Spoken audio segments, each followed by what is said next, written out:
So when we first started to develop the game, we wanted to really focus on a few things. And when we looked at what those things were, we came up with 3 pillars: bullets, blades, and blood. And blood being our most kind of important one, because you're constantly killing Zeds. Just think of any of those great, ridiculous Sam Peckinpah movies or anything like that you've seen over the years. You know, slow motion bits flying everywhere. Yeah, when we loved it in the first game. We just wanted more in the second game. We wanted to think of, you know, we've been looking at how do you spice up every system that's in the original.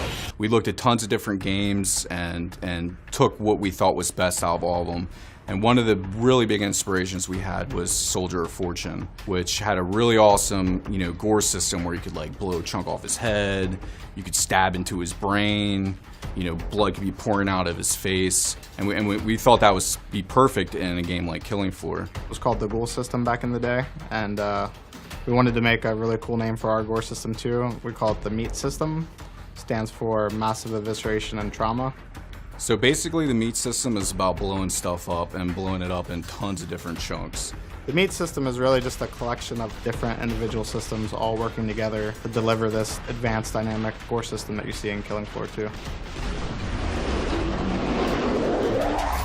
So we have 22 different spots on each creature that you can explode off of them. You can blow chunks off each side of the head, you can blow their jaw off, you can blow their guts out, you can cut them in half, you can blow them up vertically, horizontally, take their hands, arms, legs, forearms.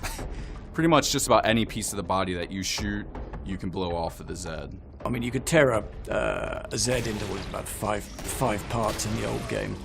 This time around, we thought it was about 19, but apparently we had a recount recently, and the vote now comes out at 22 parts that you can dismember any Zed into. I think we're just losing count. It's lots. So you had 5 for the body in Killing Floor 1. You have 5 for just the head in Killing Floor 2. And you get 1 or 2 chunks off will reveal the skull, and then the second or third chunk will actually explode the head, and you get that satisfying kind of brain splash effect that you get in KF1. The head gore and the gore in general is just all about player feedback. You shoot a Zed and, you know, massive gore happens on the other end.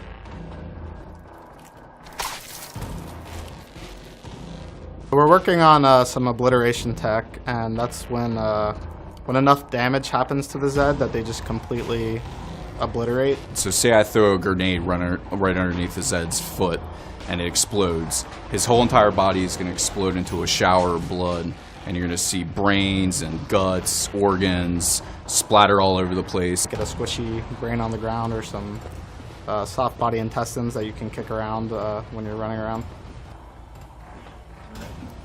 You know, it looks really gross, but it's really cool for a game like Killing Floor.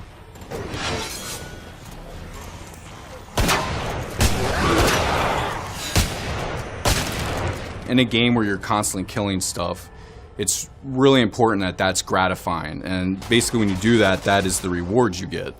So what we did is we developed a system with over 90 animations per creature. Depending on what zone of the body you hit, will play a different animation. And that's all randomized as well, so the amount of variation is almost infinite. Another cool thing that you can do is if you shoot a guy and you keep repeatedly shooting him, it will blend into each additional animation. So say I shoot the guy in the chest, he'll react to that, and as he's falling I can then shoot him in the neck, then he'll freak out because of that, then I can shoot him in the leg, and then I can blow his head off. It looks really awesome, and you're never going to see the same thing twice.